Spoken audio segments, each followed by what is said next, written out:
And the changes that the Biden administration is making to asylum are just as bad as the Trump administration, where maybe it's not a 99% ban, but it's still a 50 to 60 to 70% ban, specifically for certain nationalities. And as we speak about that as a Black lawyer, when we start talking about certain nationalities, that's when we're discriminating against certain races and ethnic groups, and that really harms Black immigrants from coming to the United States. This is the crux of the issue. When I worked in the administration, I worked on the root causes of migration side of this, and repeatedly in these conversations, the question of, did the Biden administration believe it is people's right to seek asylum?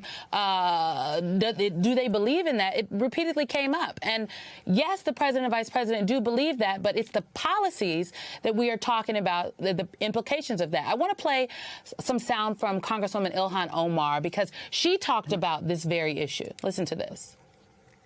We have to, again, remember that when we think about people seeking asylum, that is in line with international law, and it certainly is in line with our laws. And we have a moral obligation to do the right thing here. And I do hope that the president uses his authority to get things done on behalf of the American people. Alan, this is a complicated issue. So how does the Biden administration need to really balance this, right? Because on one hand, there is border security, but on another hand, you have to protect the legal rights of human beings being able to seek asylum, something that I know the president and vice president believe in.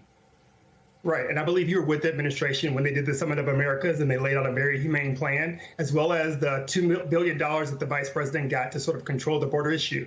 I think the primary concern that I have here is the hate that's involved with sort of the immigration conversation now, because these are humans, and it shouldn't be about keeping people out. It should be about the safety of humans. The same thing that Poland did with regards to the Ukrainians is what America needs to do with regards to the border. Maybe they don't all get to stay, but while they're here, we're going to treat them in humane fashion and process them legally.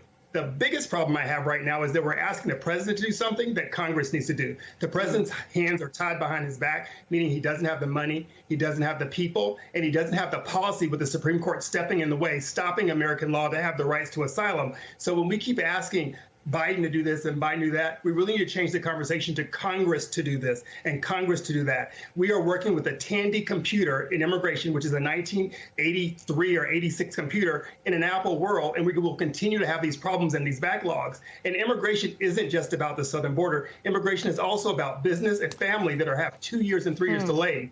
In addition to that, you could fly in and file asylum, but you can't walk 1,000 miles and get asylum. That doesn't sound right to me. Yeah, it is.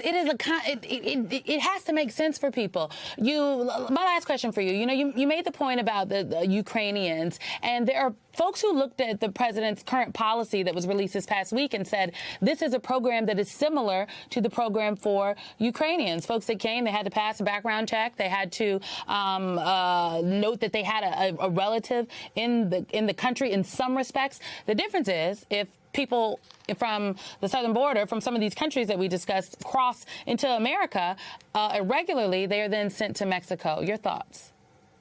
So on the Ukrainian program, like I said, it is another channel to have a humanitarian control. The parole, I applaud it, and it will help some people. There are technology problems as well as sponsor problems. But in addition to that parole problem, tons of Ukrainians came to the southern border and passed Haitians, Nicaraguans, and others who've been waiting for asylum for many years and were allowed into the United States, and the same thing with Russians. So if we're going to do what the United States says it's going to do and be equitable to all nationalities and all races, then we don't need to pick groups. There were 100,000 Ukrainians. We started with 25,000 Venezuelans, and now we're talking about 30,000 of other nationalities. When we're doing those numbers, it doesn't sound like the America I know, and it's a great thing to have people want to come here and meet these jobs. So we need to turn this into an opportunity to meet the job challenges that we need.